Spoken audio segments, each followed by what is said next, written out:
So let's talk about mindset and the types of mindsets that we need to change, things that we need to look at before we can implement anything in our practices. There's a concept called be, do, have. Now, most people, and when I say most people, honestly, it's most people in life, think that they have to have something, then they'll be a certain way, and then they'll do the thing that they need to do. I have to have patience so that I can be a successful doctor, and then I will build the business that I want. But essentially, that is playing the game backwards. Everything in life starts with who we be. So it starts on an identity level. You go first, and the universe follows. So in order for us to be successful, who do we need to be? For the next 6 weeks, I'm going to require you to start thinking like a business owner, to start thinking like a CEO, because when you do that, you will do things completely differently. You will make different decisions, you will implement different strategies or operations. And when you start doing that, you will have the success, you will have the practice, you will have the dreams that you desire. And so I want to encourage you to really take a look at yourself and decide, are you a have-be-doer or a be-do-haver? And then write that down on your piece of paper now. Make a declaration to yourself that you will be a CEO, think like a CEO, and act like a CEO for the next 6 weeks.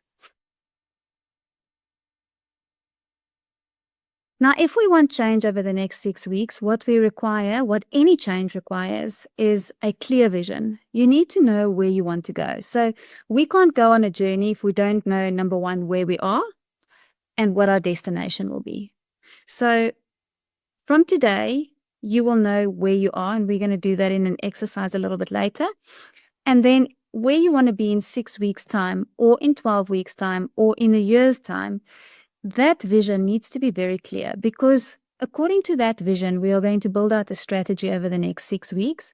And from that, you will then take the right actions, not any actions, not all the actions, not some actions, not the ones that feel comfortable, but the right actions, the actions that will actually move the needle towards the desire that you have in your heart. But before we can even do that, you have to believe that it's possible, and you have to believe that you are worthy. Without the belief, we can't do anything. And this really is a very, very rooted thing in our subconscious minds that most people aren't even aware of. So this is the mindset loop. And what the mindset loop tells us is basically that our beliefs on an identity level, the belief that you have about who you are, what you are capable of, what situations you are facing, and how you can change those situations will govern what you think, how you judge things, the way you perceive the world, the way you think about going ahead with something or not something. That will then guide your actions. So that'll either make you take action, or it'll put you completely back into inaction. And either way, that's the thing that produces our experiences.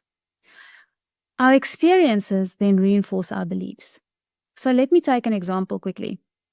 If you believe that there are too many people in our industry saturated, it's a market where people aren't paying, people can't afford our treatments, those are the thoughts that will go through our minds.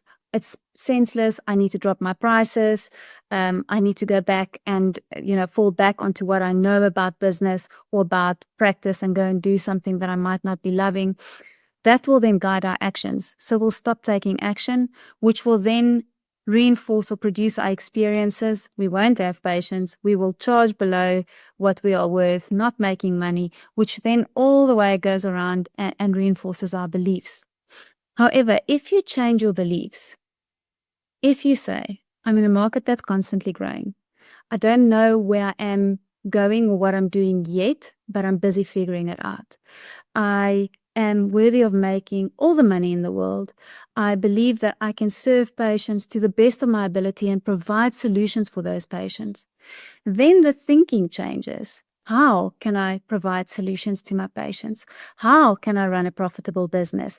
What can I change in my business? What beliefs can I change about myself? What actions can I now take differently?